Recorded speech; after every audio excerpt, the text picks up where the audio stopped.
Hello, my name is Dave Downey, and I'm the Chief of Operations for Miami-Dade Fire Rescue. And I'm Patty Frosch, a retired Miami-Dade firefighter and your lead chaplain. We're here today to talk about an important subject that has long been overlooked in the fire service: our ability as firefighters to better recognize and deal with the stressors of our profession. That's right, Patty. As we all know, our ability to successfully fight fire hinges on proper training, equipment, and the development of our own aptitude to use these tools at our disposal. Not surprisingly, we're finding that much is the same when it comes to dealing with stress. In this training video, we will discuss the importance of not only knowing our enemy as it applies to identifying stress, but also opening our eyes to regularly pressure checking ourselves to gauge how well we're doing. Perhaps as important, we will talk about the toolbox at our disposal. Through this, we will better manage one of the most insidious and dangerous enemies we face throughout our career. That is, unrecognized and unmitigated stress. Miami-Dade Fire Rescue, like any other fire department, is a diverse family composed of both uniformed and civilian personnel. Although this video is intended to help mitigate the stressors experienced by the brave men and women that make up our front lines, we felt it important to also recognize and address the needs of the people that diligently work behind the scenes to support operations.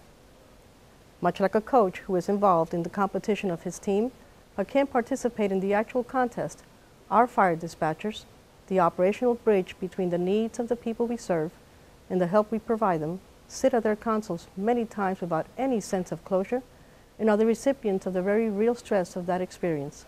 From the public information team who is tasked with telling our story, to the mechanics who fix our trucks, to the office workers at their various supportive tasks, the facilities team who help make our life easier, to the lifeguards and inspectors tasked with their own life safety mission, this group of dedicated individuals are essential to the well-being and efficiency of our mission. We, your supportive family, will never fully understand the unique pressure that comes with being a firefighter, but we also know that unmitigated stress is an enemy who has no respect of uniform, rank, or profession. The principles discussed in this video are applicable to all, and we are grateful and proud to be considered a part of this great family.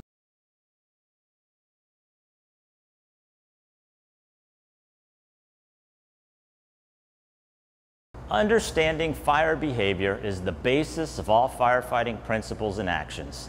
Having a good knowledge of the principles of thermal layering in a structure, an awareness of the qualities and behavior of smoke under pressure, and the recognition of the signs leading to possible untenable firefighting conditions are all important skills needed in order to stay safe while successfully accomplishing the task at hand. As firefighters, we are constantly striving to better know the enemy we fight because we have all learned it can hurt us in the blink of an eye. As Chaplain Frosch stated, a far more insidious and just as dangerous an enemy can lurk silently within us if we don't recognize its presence and properly deal with the repercussions of unrecognized and unmitigated stress. Let us take some time now to better acquaint ourselves with this deviously dangerous adversary. We'll start with a quote from a classic book and some basic definitions. It is said that if you know your enemies and know yourself, you will not be imperiled in 100 battles. If you do not know your enemies, but do know yourself, you will win one and lose one. If you do not know your enemies nor yourself, you will be imperiled in every single battle. Pressure, the force exerted on a given area. Stress, the physical pressure, pull, or force exerted on one thing to another. Mental, emotional, or physical strain or tension. Eustress, stress deemed helpful or giving feelings of fulfillment. Distress, that which causes pain, trouble, or suffering. Acute physical or mental suffering. Traumatic event or a critical incident. Any event that causes unusually strong emotional reactions that have the potential to interfere with the ability to function normally. Post-traumatic stress syndrome, PTSD, any anxiety disorder that occurs in the aftermath of a traumatic event. Resiliency, the power or ability to return the original form, position, etc., after being bent, compressed, or stretched. The ability to recover readily from illness, depression, adversity, or the like. Buoyancy. Physiological effects of stress. The natural stress response. Your body is hardwired to react to stress in ways meant to protect you. The fight or flight response is your body's natural alarm system. When you encounter perceived threats, your hypothalamus sets off an alarm system in your body. This system prompts your adrenal glands to release a surge of hormones, including adrenaline and cortisol. This complex natural alarm system also communicates with regions of your brain that control mood, motivation, and fear. The body's stress response system is usually self-regulating. It decreases hormone levels and enables your body to return to normal once a perceived threat has passed. When the stresses of your life are always present, leaving you constantly feeling stressed, tense, nervous, or on edge, that fight or flight reaction stays turned on. Now imagine this alarm system never turning off. As we've just learned, the enemy is not stress, but unrecognized and unmitigated stress. What we don't see can hurt us, and the compounding effect of this silent enemy can go unnoticed till the damage is visible.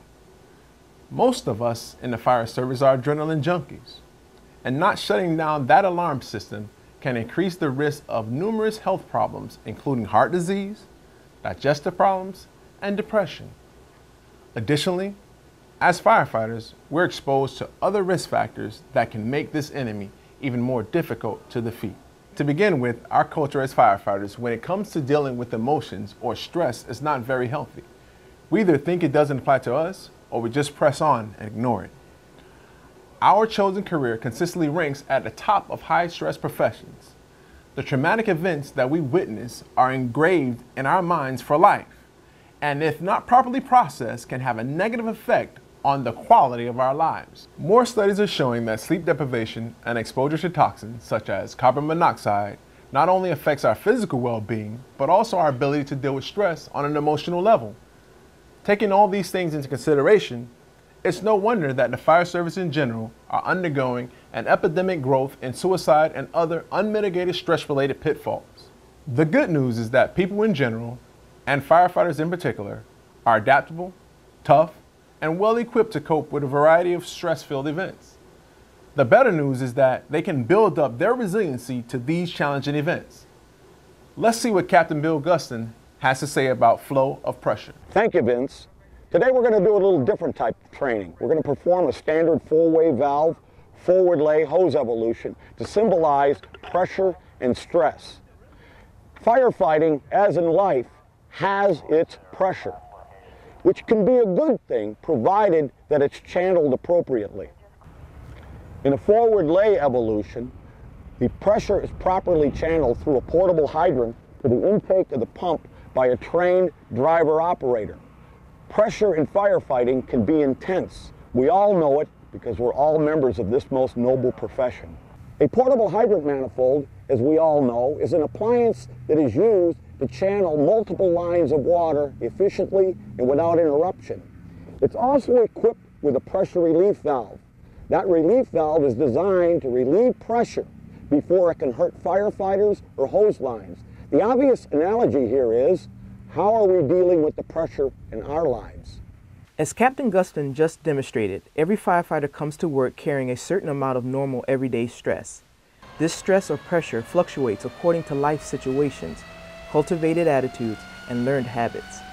The one constant with all firefighters is that our chosen profession is stress-filled and will exponentially increase that which we already carry. At the end of each day, the goal is that each one of us handle all our lines, professional, emotional, relational, spiritual, and physical, while staying safe in body and sound of mind. Let us learn to recognize and mitigate stress before it becomes an unmanageable enemy. Signs and symptoms. The pressure relief valve. When faced with a traumatic event, or even more so, the compounding effects of unrecognized and unmitigated stress, it is normal to experience some emotional aftershocks, or in firefighters' lingo, water hammer. This emotional water hammer can manifest itself in many ways and can last for days, weeks, or months. Everyone experiences stress differently. The following are some of the most common signs and symptoms: physical, emotional, behavioral, cognitive, spiritual.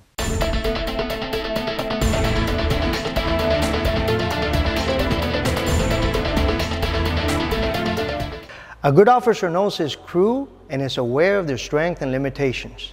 In the crucial moments of any emergency, when there is no time to waste, your trust in what you can expect from yourself and those that are with you is as essential to the success of the mission as any tool needed to carry it out. This type of relationship can only be attained by spending that most precious of assets, time. It is in the training, the breaking of bread, the running of calls, and the building of relationships where you come together as a team. Honesty is the best policy. How many times have we heard this expression and identified it with what's said or done towards others? Today, I'd like to look at it from a slightly different perspective. I'd like to apply this expression to how we see ourselves. The truth is that most of us seldom look in the mirror long enough to really see ourselves. How are we really doing inside? How is life's pressures affecting us? How about that last call we just ran?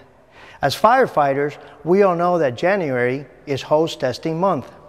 All our hoses are tested to see if they can withstand the pressures they'll be put through. How often do we test ourselves to see how we are doing under pressure? I think it is a fair question to ask. Let's look at a few questions we should all be asking ourselves regularly, which are by no means all-encompassing, but they are a good start. Just a few questions. Have you been told that you've changed by close friends or fellow firefighters? Are your habits such as eating, socializing, or sleeping changing abruptly?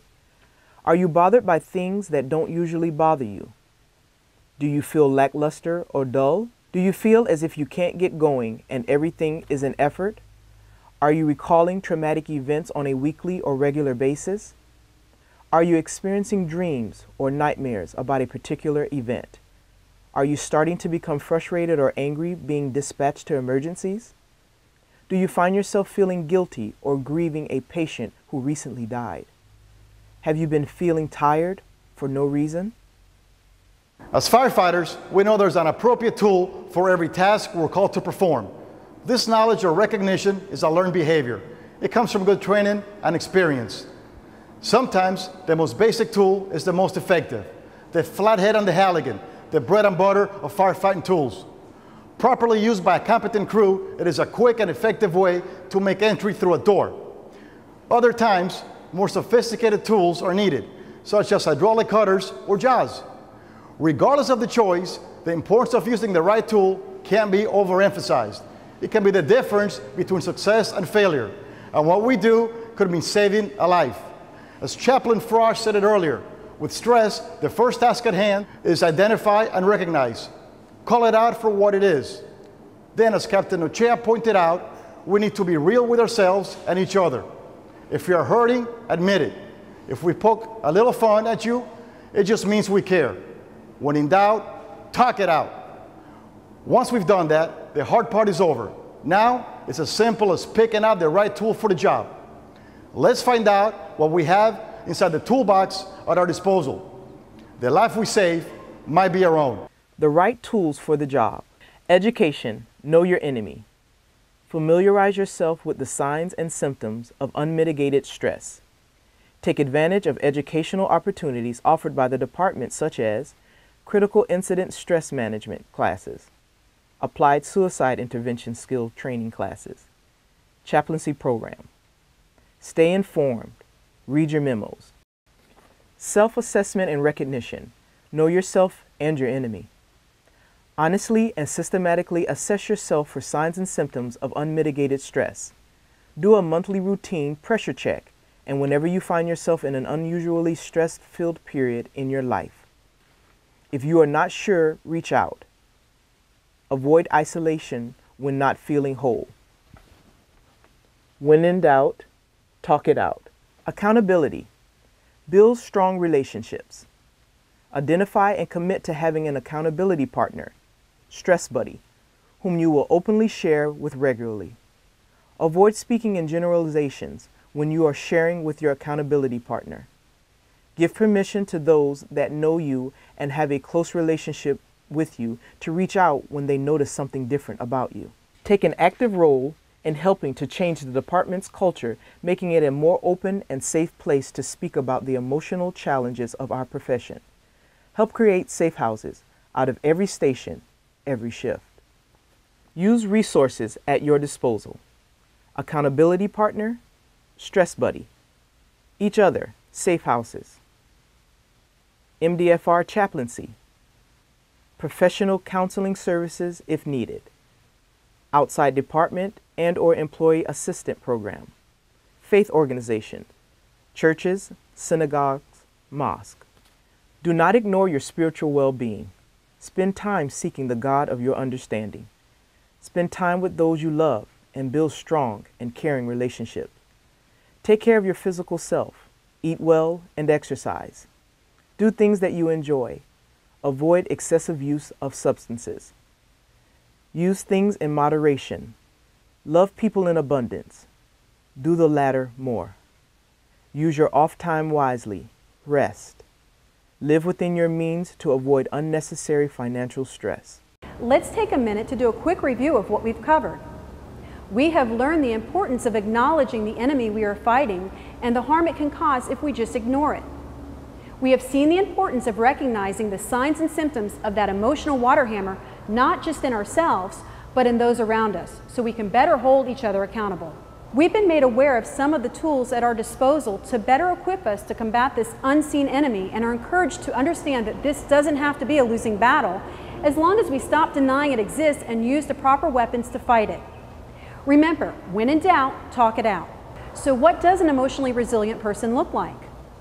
They have the right attitude and view difficulties as challenges, refusing to have a victim mentality. They are aware of their emotions and can gauge their own reactions. They strive to be in control of their responses to circumstances and not the other way around. They cultivate spiritual well-being, maintain a sense of humor, and embrace self-care through actions such as eating healthy and exercising. Finally, they approach obstacles with optimism and never give up. Success in anything is always associated with perseverance, and fighting stress is no different. Remember that building emotional resiliency is a lifetime commitment, not a one-time event. For a final word, I leave you in the capable hands of Fire Chief Shorty Bryson and Local 1403 President Rowan Taylor. In our own department and the fire service in general, our culture has led us to passively witness the ongoing damage brought on by unmitigated stress, often sweeping it aside, too embarrassed or afraid to recognize it in ourselves or in our fellow brothers and sisters. Too often, we've had to deal with the tragic loss of suicide and the heart-wrenching pain associated with it. The time to actively fight this enemy is long overdue, and the fight begins with each of us. We must hold each other accountable and reinvent ourselves and the culture within our stations. No one is helped when we look the other way or choose to cover what should be brought out to light. That's right, Rowan. We know that it is in isolation where this enemy gains strength. And if that's the case, we must resolve to care enough to share. We must care enough to risk reaching out both when we need help and when we can be of help. Let us resolve to stay safe beyond the call and to be there for one another both in the fire and out of it. If we know anything to be true, it's that we need each other, because in the end, we're all in this together.